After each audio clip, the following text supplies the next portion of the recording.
Rice star रोज cycle के लिए गुल्लक में पैसे जमा करता था। सुबह का टाइम था, इसलिए नाश्ता करने के लिए वह नीचे जाता है। वहाँ पर उसका बाप खड़ा था। राइस स्टार अपने पापा को गुड मॉर्निंग बोलता है। गुड मॉर्निंग, नाश्ता करने बैठ। फिर राइस स्टार खाना खाने के लिए जाता है। खाना खाने को ठहर जाता है। फिर पापा बाहर से किसी को बुलाने लगते हैं। बाहर से एक लड़की आती है और पापा को कैसे हो पूछती है।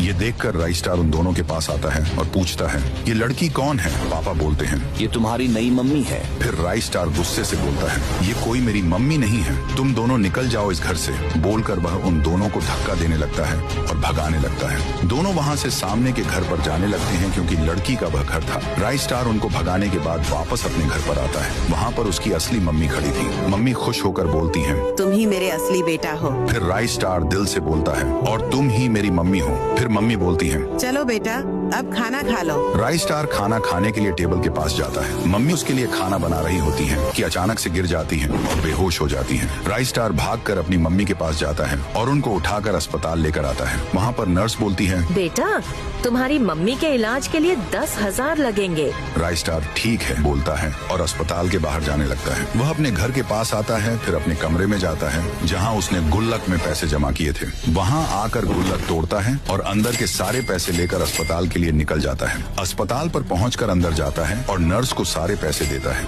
नर्स पैसे लेने के बाद बोलती है, बाहर रुको, ऑपरेशन होना है। फिर राइस स्टार अस्पताल के बाहर जाकर पास में रुक जाता है। अंदर से उसकी माँ की रोने की आवाज आती है। राइस स्टार अंदर जाता है। नर्स बोलती है, उनको बेटा हुआ है यानी तुम्हारा भाई, पर मैं तुम्हारी मम्मी को नहीं बचा पाई। राइस स्टार देखता है कि उसे नया भाई मिल गया है, पर उसकी मम्मी मर चुकी थी। राइस स्टार बहुत रोता है और मम्मी से बोलता है, प्लीज उठ जाओ मम्मी। फिर उसका भाई रोने लगता है। राइस स्टार उसको उठाकर अपने घर पर लेकर आता है। भाई रोए जा रहा था, रोना बंद नहीं कर रहा था। राइस स्टार को समझ नहीं आ रहा था कि उसे शांत कैसे किया जाए। उसे लगता है कि शायद उसे दूध चाहिए, इसलिए वह वहाँ से चला जाता है। राइस स्टार अपने पापा के घर के पास आता है जिन्हें उसने पहले भगाया था। वह दोनों आते हैं। राइस स्टार उनको रोक कर बोलता है, मेरा भाई बहुत रो रहा है, उसे दूध चाहिए, मुझे दूध दो।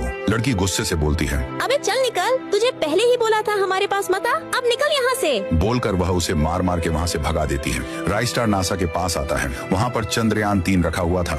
राइस स्टार मशीन निकालकर चंद्रयान 3 के स्क्रू टाइट करता है। काम खत्म होने के बाद सुनीता विलियम्स नाम की लड़की आती है और उसे धन्यवाद करती है। वह चंद्रयान में बैठकर चांद पर जाने के लिए निकल जाती है। फिर राइस स्टार नासा के मालिक के पास आता है। मालिक उसे अच्छा काम किया बोलकर पैसे देता है। राइस स्टार पैसे लेकर दूध लेने जाता है। वह एक दूध डेयरी पर पहुंचता है। अंदर जाकर दूध की बोतल लेता है। दूध लेकर घर आता है। उसका भाई अभी भी रो रहा था। राइस स्टार जाकर उसे दूध पिलाता है। भाई मजे से दूध पीता है।